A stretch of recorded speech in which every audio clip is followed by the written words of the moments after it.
Bonjour à tous les amis, c'est Foxy, j'espère que vous allez tous super bien, moi franchement ça va super. Aujourd'hui on se retrouve pour une nouvelle vidéo sur Rise of Kingdoms. Dans cette vidéo on va parler de la mise à jour qui arrive, la 1.0.71, et on en avait un petit peu parlé dans la précédente vidéo puisqu'on parlait du futur de Rock avec justement le dev feedback, et vous allez voir qu'il y a des éléments de ce dev feedback qui se retrouvent dans cette mise à jour, mais aussi tout simplement plein de nouveaux trucs. Vous allez voir, ce patchlog est vraiment très complet, donc je l'ai lu bien évidemment et je vais vous résumer tout ça assez rapidement parce qu'il y a vraiment beaucoup de choses dans ce patchlog. Il est juste énorme ce patchlog, mais vous allez voir, il n'y a rien de vraiment compliqué par contre qui a été rajouté, mais on a vraiment des choses habituelles qui arrivent à chaque fois, donc on va voir ça ensemble. Déjà dans un premier temps, cette mise à jour elle est axée, centrée sur la nouvelle civilisation, la Grèce, du coup, qui va arriver dans le jeu bien avec cette mise à jour qui sera donc le 11/07, donc le 11 juillet, dans quelques jours, dans 6 jours. Et donc après cette mise à jour, on pourra passer à la civilisation de la Grèce, et donc on aura aussi un petit loading screen dans le jeu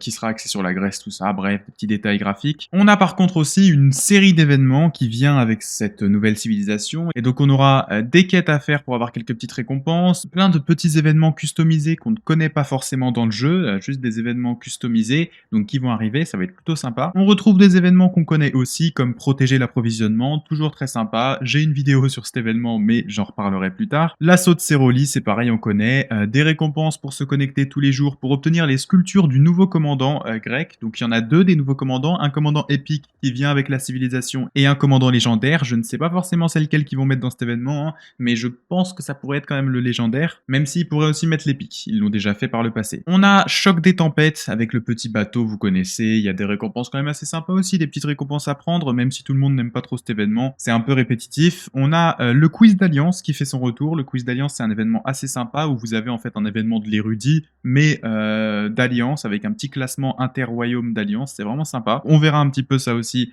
ce que ça donnera. On a aussi un événement ici qui sera axé sur la communauté, avec la créativité, donc peut-être des poèmes visiblement, je pense, peut-être des poèmes ou des choses comme ça, en tout cas quelque chose axé sur la communauté, donc sûrement des récompenses qui sont pas in-game, ou en tout cas in-game et aussi IRL, ils font souvent ça, aussi avec des événements comme ça, donc on verra ce que c'est que cet événement en particulier, mais pour le moment c'est juste le patchlog qui nous dit un petit peu ce qui va être. On aura ici aussi un événement qui nous permettra d'obtenir des sculptures de Pyrrhus, donc pour moi c'est cet événement là qui vous donne les commandants du commandant légendaire, et l'autre événement qui vous donne les commandants épiques, donc les sculptures du commandant épique, donc vous aurez les deux normalement en théorie en événement. Je pense que c'est ça, même si l'autre pourrait aussi donner des commandants de Pyrrhus, mais je pense pas en vrai. D'avoir les deux événements qui donnent des têtes de Pyrrhus, ça m'étonnerait, mais en tout cas on aura des événements pour récupérer les têtes, ça c'est sûr et certain. Attention, si votre royaume il a moins de 21 jours d'existence, ou en tout cas 21 jours pile, eh bien vous n'aurez pas les récompenses en fait, parce que bah c'est tout simplement trop jeune comme royaume pour avoir ces événements, donc vous n'aurez pas ces événements, pas ces récompenses. D'ailleurs on nous précise aussi que les récompenses des événements peuvent dépendre de la saison de votre royaume, donc attention, ça dépend de votre saison, les royaumes n'auront pas forcément les mêmes récompenses en fonction des événements. Et donc avec cette mise à jour, comme je l'ai dit, deux nouveaux commandants, on a Périclès qui arrive dans le jeu pour la Grèce en commandant de civilisation épique, et le commandant légendaire Pyrrhus qui lui aussi arrive dans le jeu. C'est un peu comme Thoutmose et Imhotep, c'est un peu comme Bjorn et Ragnar, c'est des commandants comme ça qui viennent à chaque fois, un épique, un légendaire. Donc Périclès pourra être obtenu dans les coffres en argent, la taverne en gros, et la boutique d'expédition, logique comme tout commandant épique. Et Pyrrhus c'est pareil, il arrivera plus tard, hein, d'après ce qui est dit, ils arriveront plus tard, mais il y sera dans les coffres en or, dans la taverne et tout ça, donc peut-être gardez vos clés, ça peut être intéressant. Et il viendra aussi dans les offres spéciales journalières dans les petits coffres, dès le jour 43 de votre royaume. Donc jour 43, saison de préparation, vous l'aurez. Pareil, il aura des reliques au musée qui seront disponibles après un certain temps. Donc ça c'est pour tout ce qui touche à la Grèce et aux événements. Bref, retenez bien, deux nouveaux commandants, plein de petits événements sympathiques à faire pendant cette période. Nouvelle histoire de conquête, donc saison de conquête, une nouvelle histoire en forme pionnière bien sûr, puisque c'est tout simplement une nouvelle histoire, donc les premiers royaumes auront des récompenses un petit peu en plus. Ça va avec un système de team, donc un peu comme la saison 3 ou comme le Nil il me semble, avec du coup des classes de matchmaking en fonction de la puissance des royaumes. Ce qui est marrant c'est que là, il y en a 5, il me semblait pas qu'il y en avait 5 avant, du coup on a des équipes qui peuvent se former, et on nous parle de 6 équipes avec à peu près la même puissance qui seront dans le Lost Kingdom. Alors il y a 6 camps, je me demande c'est combien de royaumes par camp, mais en tout cas 6 camps ici, ce qui est plutôt, assez intéressant aussi avec pas mal de camps, un système comme ça. Divisé en 6 parties sur une carte, c'est déjà vu et en ce moment c'est souvent ça, hein, dans les nouveaux KVK, c'est 6 camps, et non plus 8. Et donc dans ce KVK-là, on aura un système de stratagèmes qui donneront des bonus permanents, pour les troupes et pour nous, donc je sais pas si on compte aussi la ville, des petits bonus comme ça, venant, d'un portefeuille de stratagèmes qu'on aura à notre disposition, avec des, slots de stratagèmes. Donc c'est un petit peu comme les compétences, j'imagine, qu'on peut équiper partout dans ces KVK-là, ça revient toujours à la même chose en soi. Par contre, ce qui est intéressant, c'est que on a un système de contre-rallye, qui peut directement partir en fait, dès que toutes les troupes sont là. Donc c'est assez spécial, ça veut dire qu'on a plus besoin d'attendre 5 minutes avant d'avoir un contre-rallye sur un ralliement, ce qui est bizarre parce que ça peut vraiment faire une méta assez spéciale. Vous savez, dans ces nouveaux KVK, il y a bien des métas axés sur le swarm parce qu'il y a les compétences en plus et tout ça, donc ça m'étonne pas, les commandants auxiliaires et tout ça, ça m'étonne pas qu'ici on ait encore une nouvelle méta qui sorte avec des ralliements différents, avec des combos de ralliements différents, exprès pour tanker ces contre-rallyes, ou des contre-rallyes de contre-rallyes qui vont être faits en boucle en fait, hein, parce qu'en théorie, si vous réfléchissez bien, on peut faire 10 contre-rallyes d'un coup en fait, puisqu'on fait un contre-rallye à chaque fois. Donc c'est vraiment bizarre comme scénario, j'ai hâte de voir ça quand même pour un petit peu voir comment les royaumes vont s'adapter. On a aussi des tours de flèches d'alliance, donc qui peuvent tirer sur les villes pour les faire sortir de l'endroit, donc ça les fait quitter la zone en fait, donc c'est juste pour empêcher les villes de rester sur leur territoire ou à côté du territoire, en somme, hein.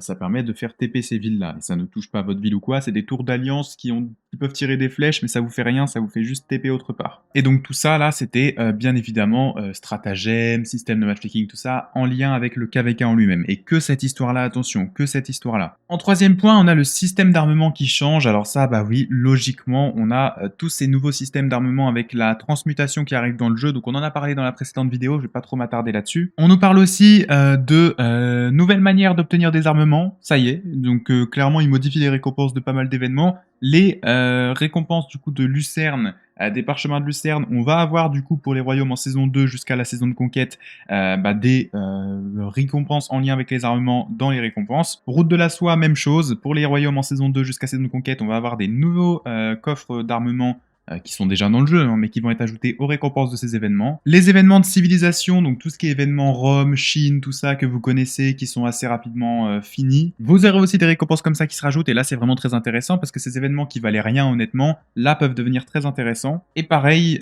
pour tout ce qui est événements de KVK, on aura aussi des récompenses en plus là-dedans, donc c'est plutôt sympa en vrai, parce que les armements c'est quand même la chose à aller récupérer, donc avoir plus de manières d'en obtenir, c'est toujours une bonne chose. Sachant que les armements, c'est axé sur la variété, c'est-à-dire il faut en ouvrir plein pour avoir des pièces de plus en plus intéressantes. On aura un système de presets d'armement, c'est vraiment utile pour le coup, parce qu'on les a pour l'équipement, mais on l'a pas pour les armements, donc on verra si c'est bien fait, mais en tout cas, ça peut être très intéressant. Donc ça, c'est pour tout ce qui est petites modifications à l'armement. Je parle pas du système de transmutation, on en a parlé dans la précédente vidéo, avec pas mal de détails à ce sujet, mais pour ce qui était de ces petits détails-là qui se rajoutent, fallait en parler. Quatrième point de cette mise à jour, l'événement du Royaume Doré, et là pour le coup ils ont modifié pas mal de choses, il y a 6 points qui ont été modifiés là-dedans. Déjà ils ont modifié la structure des blessings, donc en fait ils ont changé un petit peu, il me semble que maintenant ce sera plus vraiment des légendaires ou ce genre de choses, ou en tout cas si c'est des légendaires, il y a une nouvelle catégorisation de ces blessings, ce qui est plutôt intéressant quand même, hein, au final, de comment ça va fonctionner. Pareil, la puissance de certains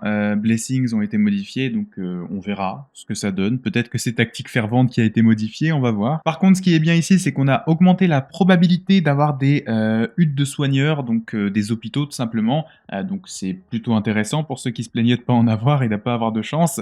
Et en plus, l'effet de soin que procurent ces hôpitaux a été augmenté aussi, donc c'est plutôt pas mal. Et qui plus est, on peut aussi avoir une option pour récupérer un blessing en plus lorsqu'on reçoit du soin. C'est des bonus en plus, du soin en plus de ça, donc ça peut permettre d'aller plus vite dans l'événement, ce qui est toujours une bonne chose. Pareil, les hôtels de Karuak qui permettaient de soigner une troupe qui était morte, maintenant on pourra même soigner une troupe qui était vivante, et ça aussi c'est pareil, parce que quand on tombait sur un hôtel de Karuak mais qu'on n'avait aucune troupe morte, ça servait à rien, et donc là ça va servir à quelque chose. On aura aussi des résultats de bataille pour le Royaume Doré, donc pour voir qu'est-ce qu'on a fait, est-ce que certains blessings ont fonctionné, tout ça, ça peut permettre enfin d'optimiser les choses, parce qu'on savait pas forcément comment certains fonctionnaient, est-ce que l'effet de soin amélioré, ça touche d'autres effets de soin, etc. On sait pas trop, donc là on verra comment ça fonctionne Exactement, et ça permet d'optimiser le truc, même si bon, c'est qu'un événement rapide à faire, hein. Et enfin aussi, on aura accès au chat dans l'événement du Royaume Doré. Faut savoir que dans le Royaume Doré, si vous l'avez déjà fait, vous savez qu'il n'y a pas de chat. Vous n'avez pas accès à votre chat d'alliance quand vous êtes en train de faire cet événement. Là, on aura accès, ce qui est une bonne chose aussi. Parce que ça prend du temps et ne pas avoir accès au chat pendant tout ce temps, c'est quand même un problème. Modification à la saison de conquête. Et alors là, attention, c'est saison de conquête au sens large, même si vous allez voir que les points sont axés sur des saisons de conquête avec des histoires bien précises. Déjà, pour le KVK en histoire d'Orléans, en fait, il y a une adaptation de la difficulté de la dernière campagne de ce KVK.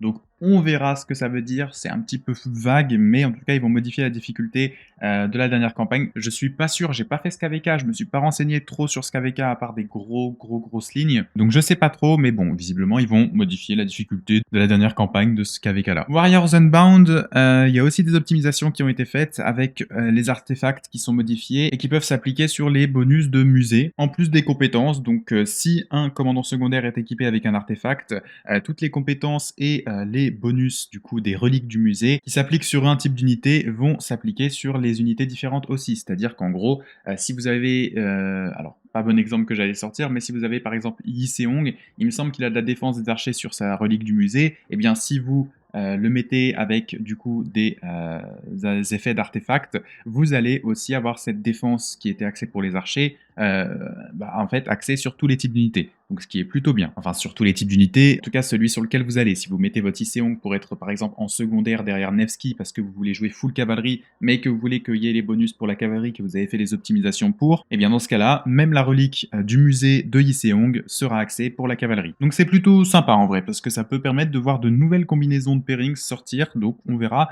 Là pour le coup dans ce KVK là, ce qui est vraiment sympa, c'est que là, faut faire réfléchir le cerveau pour trouver des pairings, il y a tellement de combinaisons possibles, de mélanges à faire. C'est vraiment sympa, je trouve, comme KVK, juste pour ce point-là. Pareil, ils n'ont pas modifié que ça, ils ont ajusté un petit peu le temps des chroniques dans ce KVK-là, donc des optimisations au niveau des timings, ça peut être intéressant de s'intéresser vraiment à ça si vous êtes dans ces KVK-là. Il y a aussi la réduction du nombre de portes niveau 7 qui était à 6 et ça passe à 3, donc ça aussi c'est une modification de la carte littéralement, donc à voir c'est lesquels qui ont sauté, mais je pense que ça va faire un petit peu un triangle. Et ils ont agrandi la zone du Kingsland, donc vraiment vous avez une nouvelle map au final pour ces modifications-là. Et donc on nous dit qu'après la mise à jour, l'effet des artefacts, ça va être directement appliqué, pour le coup, dans toutes les histoires en cours de ce type de KVK, mais par contre, pour le reste des optimisations, modification de la carte et tout ça, forcément, ce sera aux prochaines histoires de ce KVK. Ils vont pas modifier la carte pendant que vous êtes dedans, sinon ce serait pas logique. Sixième point, on a l'événement Alliance Mobilisation. Donc l'événement de mobilisation d'Alliance, c'est un événement qui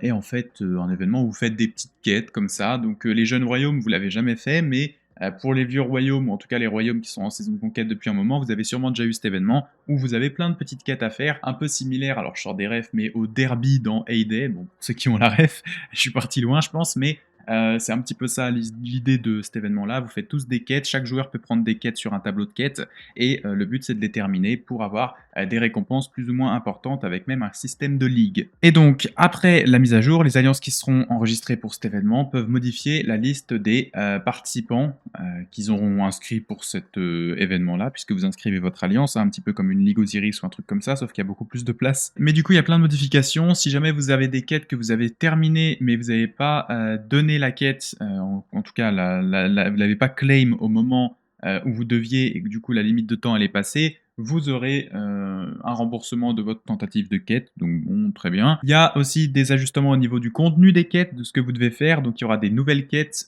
qui seront débloquées en fonction de votre niveau, c'est-à-dire que si votre alliance elle monte en ligue, vous aurez des nouvelles quêtes, et vous aurez donc différentes récompenses et différents nombres de points accordés pour ces nouvelles quêtes. En point 4, on a des améliorations du coup à la qualité de vie, entre guillemets, donc l'expérience utilisateur en gros, donc l'expérience du joueur pendant cet événement du coup de la mobilisation d'alliance. Et donc après avoir accepté une quête, vous serez automatiquement dirigé vers la quête lorsque vous irez sur la page de l'événement, très bien. Vous pouvez voir à l'avance les récompenses des plus grandes ligues, et vous pouvez aussi avoir à l'avance les promotions de ligue, et au contraire, si vous êtes dégradé, vous pouvez directement voir ça dans le leaderboard, donc dans le classement, pour voir si vous montez ou pas, et quelles sont les récompenses. Septième point qui n'a plus de rapport avec cet événement, c'est des optimisations au niveau de la version PC, avec notamment le fait que maintenant, le profil a été modifié dans la manière dont il est montré, affiché sur la version PC, donc on verra ce qu'ils veulent dire par là. Et aussi maintenant, la touche échappe permet d'ouvrir le profil ou toujours de fermer quelques petites pop-up sur votre écran. Bon, c'est des petites optimisations vraiment très très basiques, hein. Point vite, il y a quelques petites modifications qui sont quand même assez intéressantes, qui sont aussi cruciales pour certains. Déjà, dans l'arc d'Osiris, il y a des compétences qui vont être modifiées pour éviter qu'elles se enchaînent en fait. C'est-à-dire par exemple des bonus de vitesse de marche qui se stackeraient l'une sur l'autre.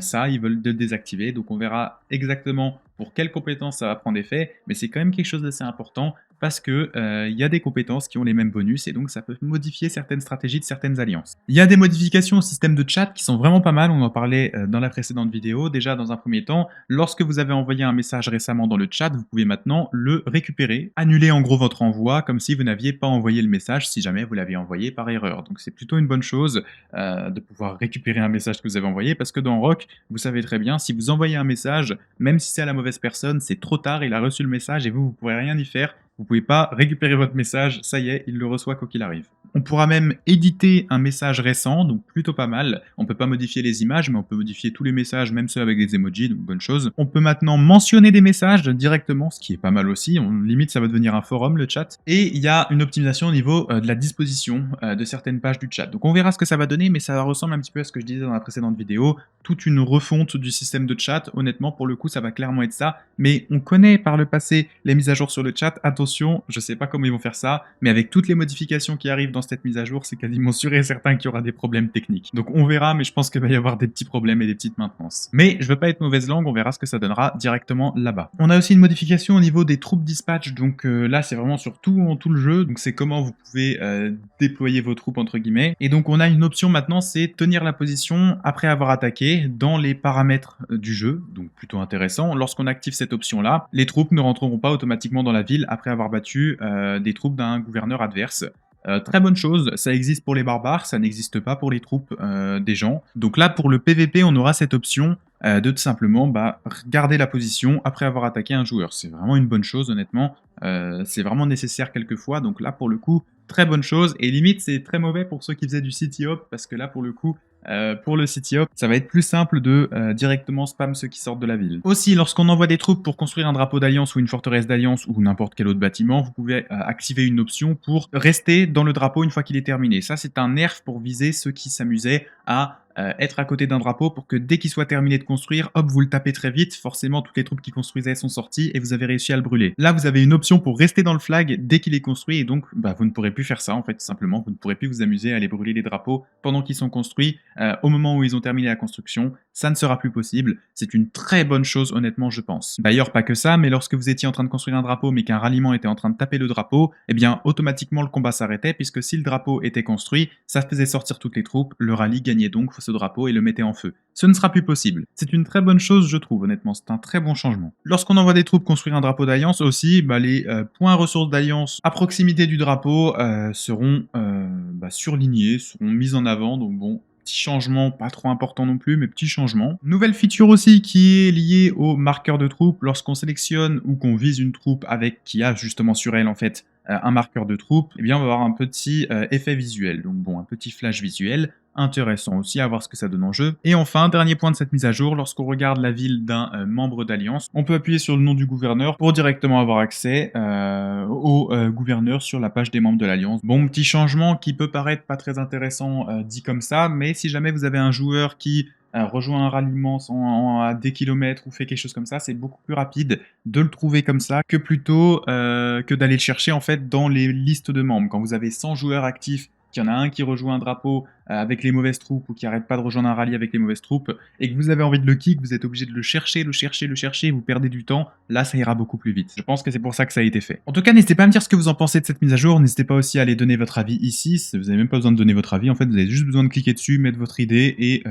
cocher combien vous aimez la mise à jour et voilà, c'est terminé, vous n'avez même pas besoin de répondre à la dernière question. Mais n'hésitez pas à dire quand même ce que vous en pensez, c'est une grosse mise à jour qui contient pas mal de choses, avec des petites optimisations aussi assez sympas, il n'y a pas vraiment de gros changements, il y a juste l'arrivée bien sûr de la nouvelle civilisation, mais pas mal aussi de petites modifications qui vont améliorer la qualité de vie dans le jeu, je trouve. Donc overall, très bonne update. Donc moi personnellement, j'ai pas trop de choses à rajouter, si ce n'est que j'ai hâte de voir tous ces petits événements qui arrivent, et on verra un petit peu ce que ça donnera une fois dans le jeu, toutes ces modifications au niveau du chat, etc. Donc voilà, n'hésitez pas à me donner votre avis. Comme d'habitude, le petit like, le petit commentaire, ça fait toujours plaisir. L'abonnement si c'est pas déjà fait. Quant à moi, je vous dis à très bientôt pour une nouvelle vidéo. Salut tout le monde, c'était Foxy. Si la vidéo t'a plu, n'hésite pas à t'abonner à la chaîne et à activer la cloche des notifications, ça m'aide énormément et je t'en remercie. Tu peux aussi aller jeter un coup d'œil à ma chaîne secondaire Foxy Battles sur laquelle je poste régulièrement des replays d'Arc d'Osiris et de KVK.